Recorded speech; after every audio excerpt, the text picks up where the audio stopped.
Okay, this is going to be a follow along rings routine. We're going to work all the way up to a little routine, including a muscle up. Now don't worry if you don't have a muscle up yet. We're going to do all the drills and progressions towards it. Plus I'm going to give you an alternative if you can't get over the rings at the end, where you can still do a little ring routine. So first we're just going to set the rings up. We want to have them so they're around chest height. And I like to get the straps out of the way. They just stop them wrapping around the arms, stop you standing on them. And if you do anything spinny on the rings, they can get really annoying because they'll just wrap around your neck and things. So just get them out of the way. I like to roll them up like this, stick that bit through the center and then loop it over. And then let's just warm up some positions. So first of all, top support. So bringing the rings in or your arms in towards your side, palms at least against your side. I say at least because the harder option is to turn them out, but just keep there. We don't want to be in this sunken position. We want to try and get the chest nice and open, shoulders back and down. So around 15 to 20 seconds in that position. Then ideally doing a hang. Now it depends what you have your rings attached to. I'm lucky here where I've got lots of options in terms of hanging, and just go into a 30-second hang there. It could be on the rings, it could be on a bar. So try and have your hands at least shoulder width apart. If we're too wide, then it tends to not help so much with flexibility. So trying to sink down as much as you can.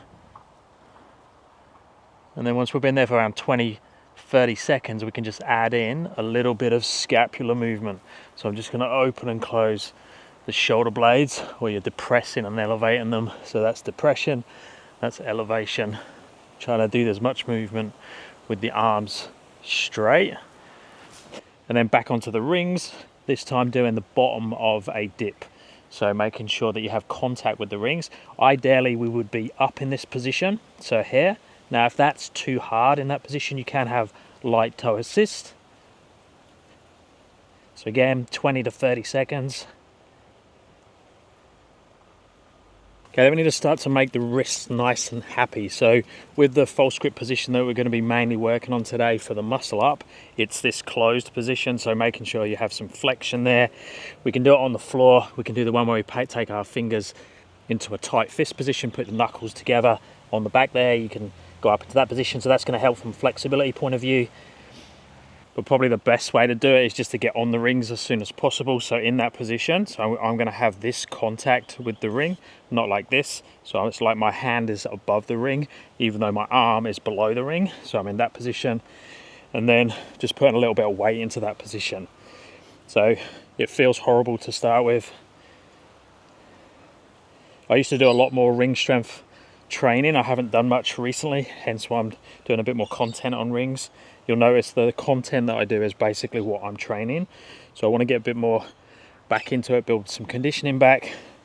So this feels horrible because I've been doing too many handstands and not enough of the ring work. So just making sure I can hang back in that position, and then we can do the flexibility work and start to build some conditioning in the false grip strength wise with some rows. So I'm going to make sure I've got that good false grip position. Going to have my fingers or my hands in contact with the chest, and then I'm going to come down backwards, rotate out so I don't slip off the false grip position, and then come back up again. So here I'm just checking I can go through this range of motion and not lose the false grip. If I start to lose the false grip, I can make it a little bit easier, come back up higher. So now it's an easier row. So this is harder, this is easier.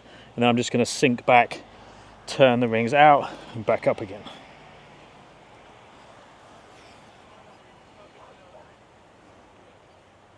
So around 5 to 10 repetitions, but remember this is more warm-up, so just do as much as you feel comfortable with. You should still be able to hold a conversation when you do the warm-up exercises. Now I forgot my chalk today. If I had chalk, I would be putting chalk across here and up the hand. So basically making a white line where the ring sits. So wherever the ring sits there, that contact, I want to have some chalk there, especially on this part, because you'll tend to slip off there because there's a lot softer skin.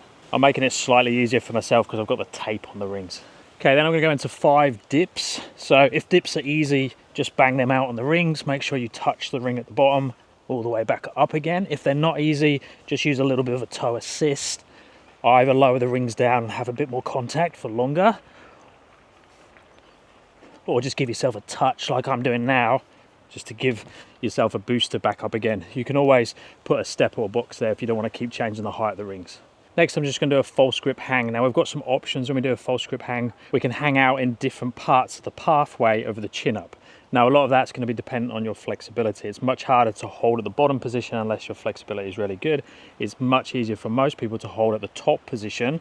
So that's a good place to start. So basically I'm just going to go into the false grip position again. I'm going to bring the hands in so they're close to my chest, and I'm going to try and hold in that position with the toes off the floor. Now if you can't do it with the toes off the floor, same thing. Just light toe assist.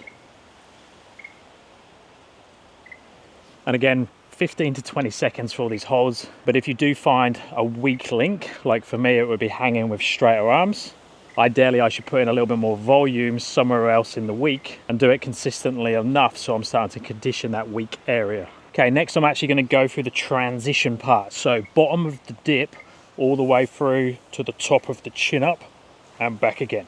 So we're trying to mimic the positions here. So if you couldn't see my toes were on the floor, it would actually look like I'm doing the transition of the muscle up in the correct technique so it looks like the real thing.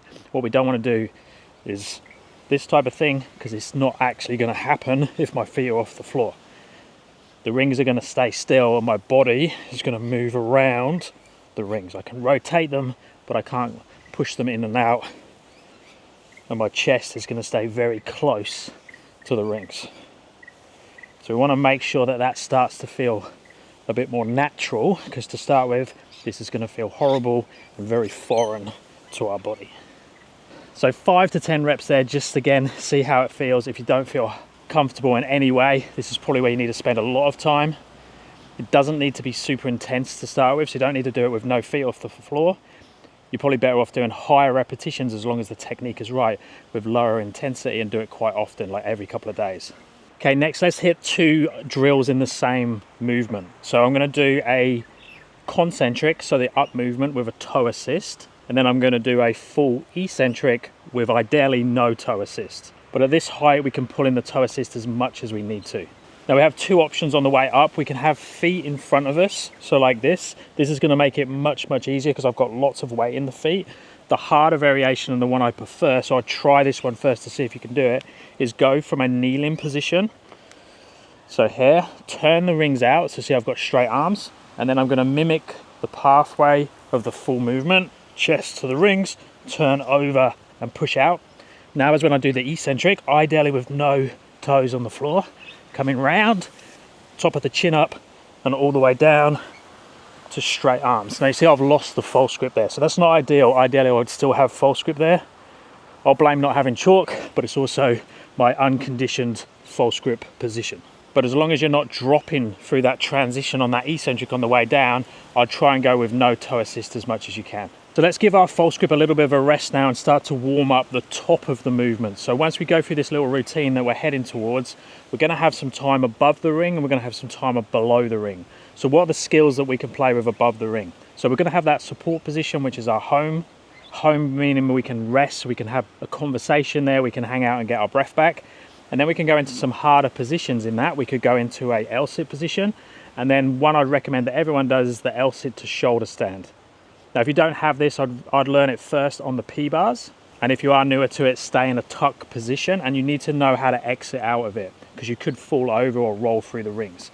So support position there's the home position. Make it a little bit harder by going into an L-sit. If you have it, you can straighten the legs or anywhere in between. Then shoulder stand is this position. So this is the safe version. This is a little bit harder. Now I'm in a tuck, and then the goal, I can't do it on there. Let's turn it around.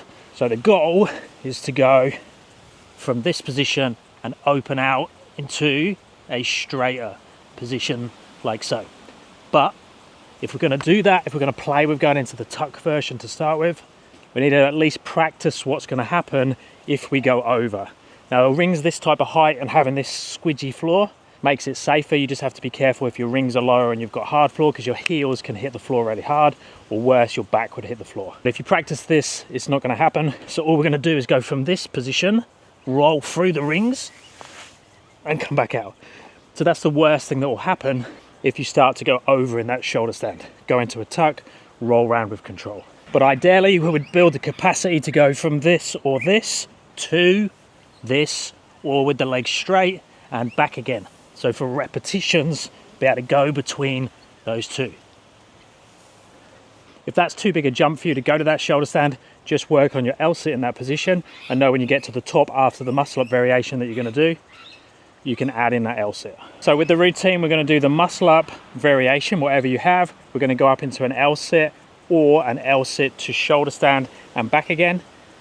And then we're going to lower down and transition round to a back lever. Now the cool thing with the back lever, it can be progressed to whatever level you're at. We can make it just more of an inverted position and not actually go down to the back lever, or we can go all the way out to a full back lever. So imagine we've just done that muscle up, we're coming back down to here, we're going to roll through towards the back lever position here, hold for a few seconds, and then pull back out again. Okay, so let's try the toe assist muscle up to L-sit to shoulder stand to back lever. So the easier variations. So I'm going to go, oh, I need to make sure I'm in a false grip. I'm going to go down onto the knees like we've done before, muscle up to the top, L-sit, shoulder stand. Now I'm going to go to my dip, bring the hands round, come through to the back lever progression, whatever I have, and then back to the start position. So nice and easy, just use the toe assist as much as you need to, but if you're a little bit more progressed, let's raise the rings up and open out to some harder progressions. Now ideally you'd have a setup where you could raise the rings up to this height and then you can go above the bar. Now the one I'm on, it's a pretty good height, but it's still restrictive. It means that I need to have the rings this height to stop my head bashing the bars, which means I'm going to be a little bit limited on the bottom position, but I will be able to do a full muscle up, a shoulder stand because I'm going to turn around this way so my feet can go up that way, and I can come down to a full back lever as well. So straight arm, muscle up, L-sit, through to shoulder stand, back down, eccentric muscle up, through to back lever, and back through, hands slipping on that tape, but finish. And obviously that was straight body progressions. You can make it much easier by bringing it back in some way. You don't have to go all the way back to that earlier one in tight tuck. And there's lots of degrees on each one, each movement, that you could slowly progress individually or all together. Let me know if you have any questions down in the comments. Let me know if you had any requests for other follow-along videos or tutorials. If you're after coaching, check out my website or my app. Links are down in the description. Or visit my website, www.paultwum.com.au, and I'll speak to you in the next one.